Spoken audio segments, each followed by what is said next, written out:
Hello, viewers. It's the Mindful Man reading the Eden Plot, Chapter 2, The Dew of New Birth.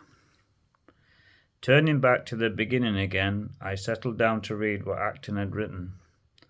He had divided it into sections, each headed with a date, and it seemed to have been written very recently, as if specially for my eyes alone. I was at once intrigued and lost all sense of time. The Eden Bottom story begins some 15 months ago. For convenience, I shall organize it under the months in which the main developments occurred. The conversations I had remain vividly in my memory, though I have embellished them in some places, but not in any way that might give a false impression of what took place. September. The holiday period was over and the diocesan office staff had begun to wake up again after a period of inactivity.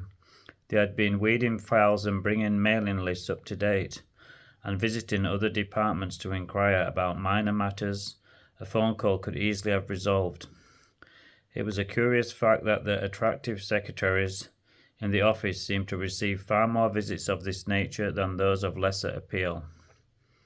He's right there, I thought, glancing at the photograph of Ellen on the table beside me. I'd been looking for an opportunity to explore the multitude of boxes of papers in the attics at the office, and one now presented itself to me.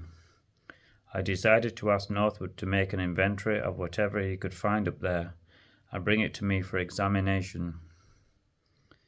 He was a bright chap with good A-levels and with quite remarkable grades in fact, and he had just begun work with us as part of a gap year before going up to university. I had found it difficult to think of suitable things for him to do. He was too quick, and this tended to undermine the morale of the others. They seemed threatened by his sharp eye. I think they expected a more pedestrian existence in a job with the church. But the attics, now there was a challenge. It would keep him out of sight and give him work to do that would otherwise never get done. So I called him in, and Victoria, my secretary, and told them what I had in mind.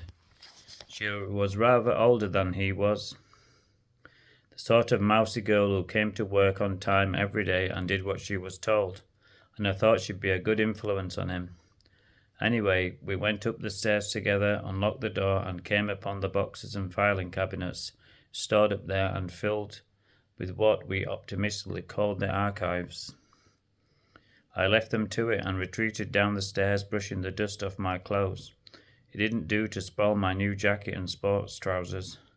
Making myself a cup of tea, I settled back into my chair and looked with apprehension at the latest financial projections provided by our finance board chairman. I had nothing further from Northwood for some time, and noticed that Victoria was often out of her room too. I suppose that there was a lot to do up there, and gave it no further thought. 3 weeks later, I think it was about that length of time, they came to me with a list of the documents they had found. Long forgotten most of them, and of little real value. They had prepared an extensive inventory, and Victoria had typed it neatly. They left the file with me, and I put it away at first in my bottom right-hand drawer for another day. Next chapter, October. When I eventually came to open the file, I noticed an entry headed Property and looked down the list of items.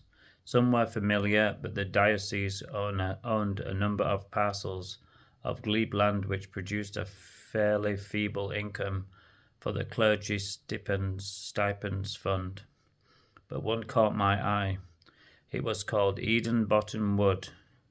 I did not recognize this name and asked Northwood to bring me the box so that I could look through its contents. I soon found the file I was looking for. It contained a map printed on heavy cream paper, going brown at the edges, and a number of other documents.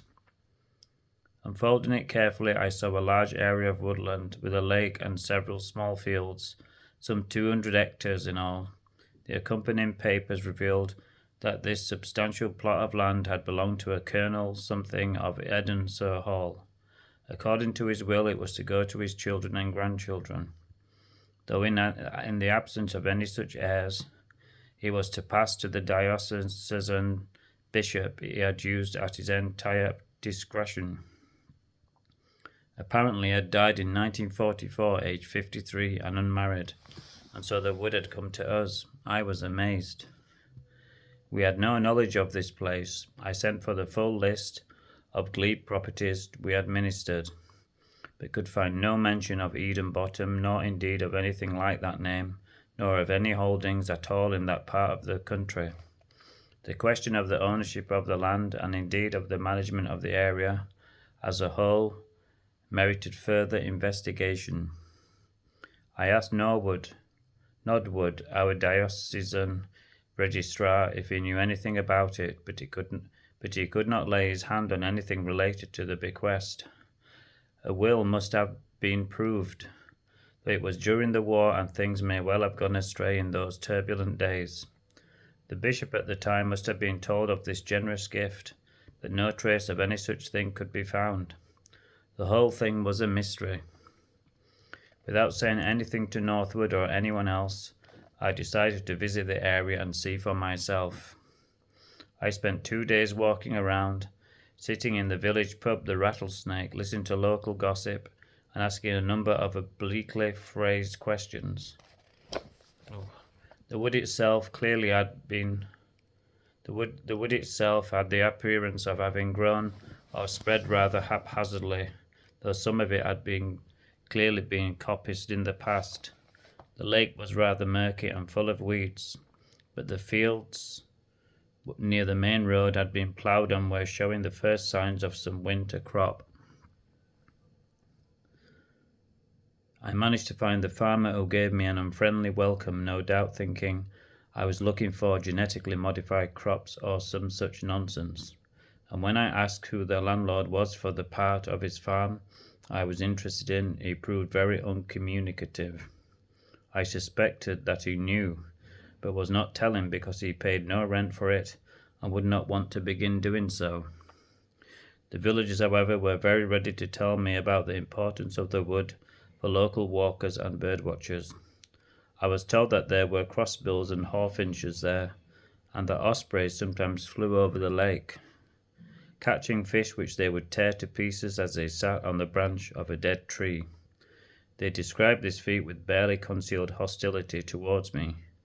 In May there was a carpet of bluebells in parts of the wood colonized by larches and oaks. It was a popular venue on Sunday afternoons at that time of the year. There was also a rumoured pre-Saxon settlement, but no one knew exactly where it was. Returning home, I mulled over the situation for some weeks, and an ambitious plan began to form in my mind. We could do something with this. If no one else claimed it, there would be no challenge to us. I decided to go and see the bishop to acquaint him of this discovery and to inquire whether he had any wishes relating to its use. Hope you enjoyed this chapter of The Eden Plot by Paul G. Brett. Hope I read it okay. I get a bit out of breath. Thank you. Please sub me.